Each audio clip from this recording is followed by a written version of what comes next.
Hello everyone, and welcome to another review by Emily Illustrator. Today we are going to be reviewing the Arteza Premium Watercolor Tubes as well as some other Arteza goodies. On top of the box you can see all 60 colors. This set offers a wide variety of pigments, including single and multiples. The information also includes their light fastness rating. It comes in a sturdy box which could be used for continued storage. The lid slides up and each group of colors are stored and organized in each of their plastic tins. The links for everything we are reviewing today will be in the description below, as well as a 10% off coupon code for you to use. And if you're not subscribed to the channel yet, be sure to hit that button and turn on notifications for whenever I post new content. I've pulled all the paints out and now we are going to sort them in their individual groups of single and multi-pigments. On the top are the single pigments, the right are the tubes that only have 2 pigments, and the left is 3 or more pigments. We ended up with only 12 single pigments, including black and white, as well as 2 different yellows, an ochre, 2 different oranges, 2 different reds, a purple, and 2 different blues, as well as all of the other multi-pigments. Each tube has Arteza printed on the side, as well as the color, name, number, light fastness rating, and the code on the right, which lets you know which pigment was used in its mixing.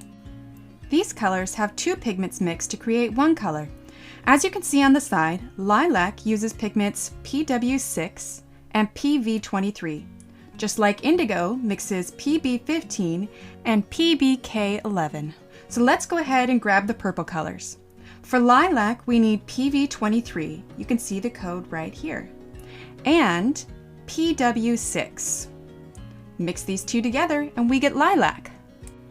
This is important to know because not all artists like to have their colors pre-mixed with white. If this is the case for you, you might be better suited to invest in a smaller set. If it's something you don't mind, then the convenience of more pre-mixed colors may make the experience of using watercolors more enjoyable for you. The next item is the Arteza 100% cotton cold-pressed Expert Watercolor Postcards. The postcards are stored in a metal tin perfectly sized for the 4-inch by 5.75-inch 140-pound postcards. There is a spot for the stamp and address, so you can either pop it directly in the mail or slide it into an envelope. The other side is blank, so you can add your own watercolor designs. Just pop the lid back on for safekeeping until next time.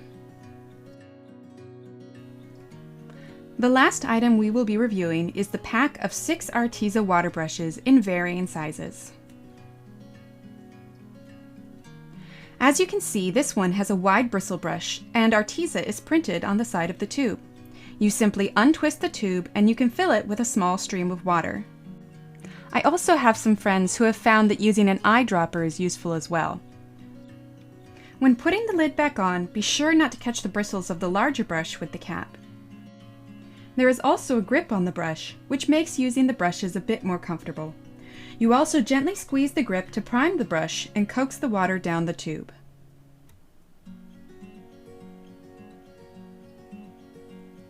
For today, we are going to be using 4 colors on our postcard: Rose A406, Cerulean Blue A503, Lilac A410, and Viridian Green A608. As I mentioned before, each tube has Arteza printed on the side, as well as the size of the tube, which is 12 mL or 0.4 US fluid ounces. One thing to keep in mind is that these are metal tubes, so you're going to want to make sure you squeeze from the bottom and not the middle.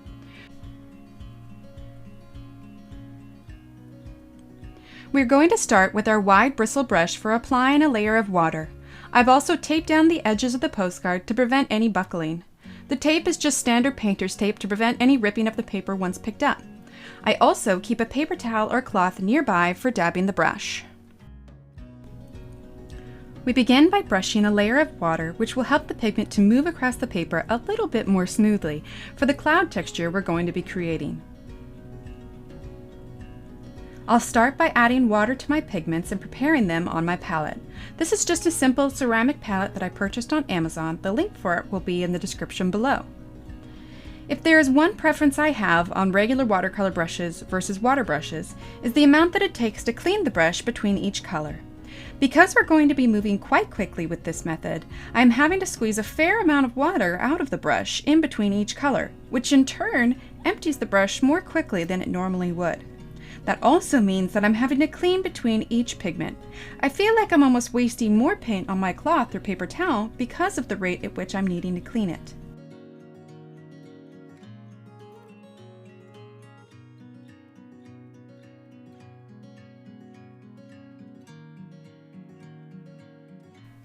You can see here, because I've cleaned the brush every time, my brush is a little drier than I'd like it, so I'm having to squeeze out more water out of the brush to get the paint to the desired consistency. I suppose an alternative to this could be cleaning my brush in a cup of water, but that sort of defeats the purpose of using a water brush in the first place. For this technique we're going to be doing, perhaps a regular brush would work better, but for the purposes of this video, we're going to be using the water brush. So in between each color, I'm cleaning it and making sure that my paper is still wet. And I'm laying my sections of color. I've now laid down my blue, but I've already prepped my color, so now all I need to do is clean my brush and grab my pink. I'm trying to clean pretty quickly in between each color so I don't contaminate the other colors and muddy the background.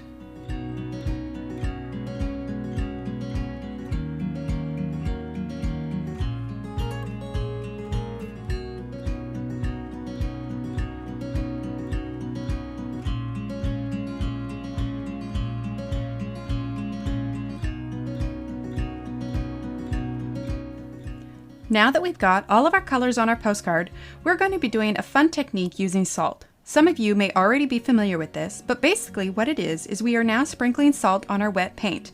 I'm just using ordinary table salt. It's very important that you do this when your paper is still wet, otherwise the salt won't be able to absorb the moisture and color. So, we sprinkle the salt and then we're going to let it dry. For me, I used a small fan I had and set it on low. You can also use a heat gun, a blow dryer, or just let it sit.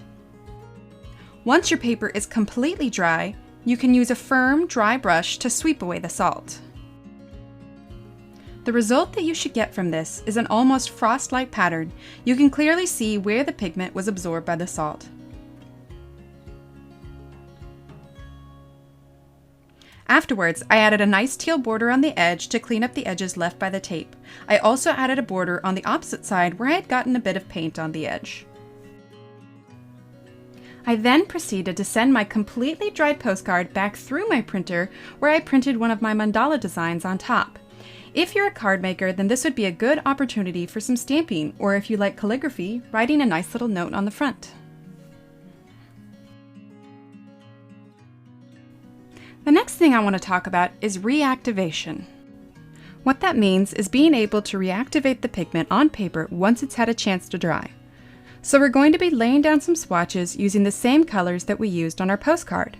We're going to be starting with cerulean and creating a bit of swatch to begin with.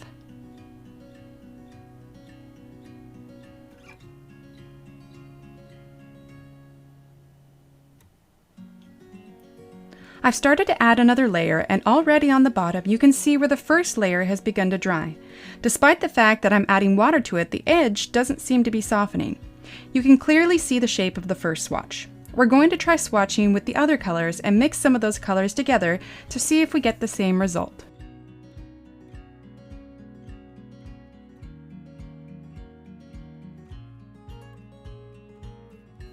I let the swatches dry a bit more and still got the same result. This tells me that with these particular watercolors, you want to work quickly as they may be more difficult to work with after they've dried.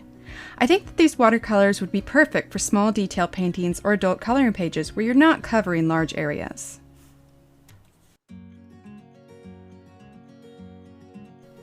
The last thing I wanted to cover was for those of you who like to use tube watercolors to make dried travel palettes. I let the paint I used dry for 24 hours and found that there was definitely a bit of cracking. However, they adhered well to the ceramic plate. This set of watercolor paints retails on Arteza's website for $45.99. With 60 tubes, that breaks down to about 76 cents per tube. For 60 colors, that's a fantastic bargain. Many of the higher-end watercolor tubes can cost anywhere from $10 to $20 per tube. So at 76 cents, you're always going to find some competing pros and cons.